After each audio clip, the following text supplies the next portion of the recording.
अस्सलाम वालेकुम स्टूडेंट्स। मैं हूं डॉक्टर हबीबुर रहमान और आप देख रहे हैं क्वेटा टीवी।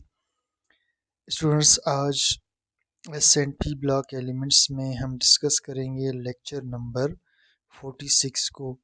इससे पहले स्टूडेंट्स हमने लेक्चर 45 डिस्कस किया था, जहां हमने ग्रुप 14 के एलिमेंट्स का इंट्रोडक्शन किया था। तो आज ग्रुप 14 के जो एलिमेंट्स हैं इनके हम आगे प्रॉपर्टीज़ को स्टार्ट करेंगे।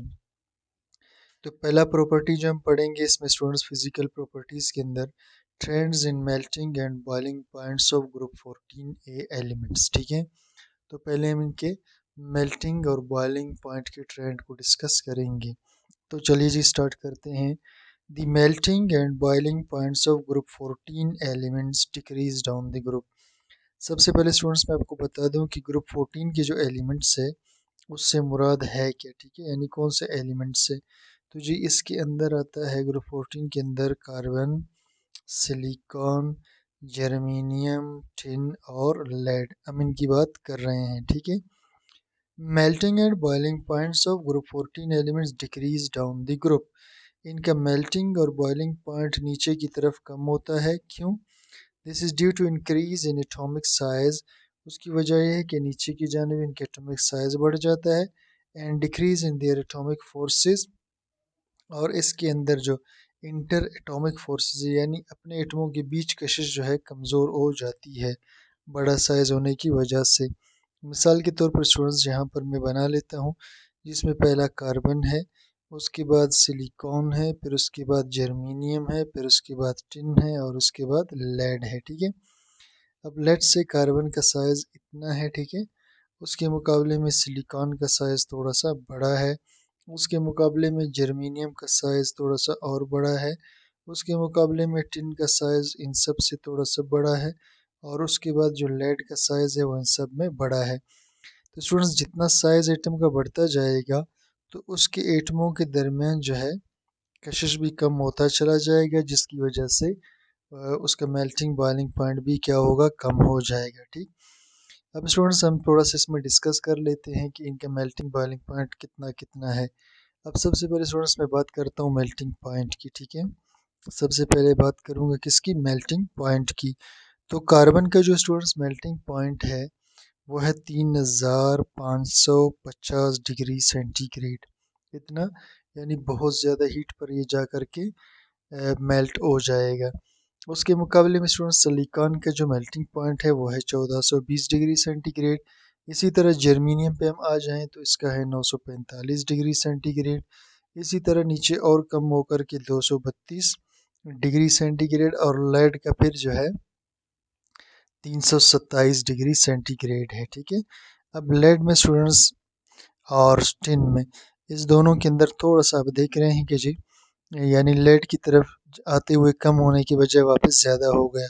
उसकी वजह ये होती है स्टूडेंट्स कि लेड जो है ये अक्सर मेटेलिक बॉन्ड्स बना रहा होता है। मेटेलिक बॉन्ड्स ज़रा स्ट्रॉन्ग होते हैं, इसलिए आपको बॉइलिंग पॉइंट यहाँ पर ज़्यादा नज़र आ रहा है। ठीक, तो ये इनके मेल्टिंग पॉइंट्स है स्टूडेंट्स। अब हम बात करेंगे इनके बॉइलिंग पॉइंट्स की। तो बॉइलिंग पॉइंट्स को अगर स्टूडेंट्स मैं चेक करूँ तो कार्बन का जो बॉइलिंग पॉइंट है वो है 4830 डिग्री सेंटीग्रेड, जो कि बहुत ही ज़्यादा है। और 2480 डिग्री सेंटीग्रेड सिलिकॉन का बॉइलिंग पॉइंट है। उसके बाद 2850 डिग्री सेंटीग्रेड ये जर्मेनियम का बॉइलिंग पॉइंट है। और उसके बाद स्टूडेंट्स आगे जब हम चलेंगे तो 2623 ये बॉइलिंग पॉइंट है। ठीक है, टिन का। और उसके बाद 1751 डिग्री सेंटीग्रेड ये बॉइलिंग पॉइंट है किसका जी, ये है लेड का। तो आप देख सकते हैं कि नीचे की तरफ जब हम ग्रुप में ऊपर से नीचे जाएंगे मेल्टिंग पॉइंट भी जनरली कम हो रहा है और बॉइलिंग पॉइंट भी कम हो रहा है। ठीक, the melting and boiling points of carbon and silicon are very high. Melting boiling point carbon silicon का बहुत ज़्यादा है, यानी इन दोनों का बहुत ही ज़्यादा है। Because they have tendencies to form macro molecules.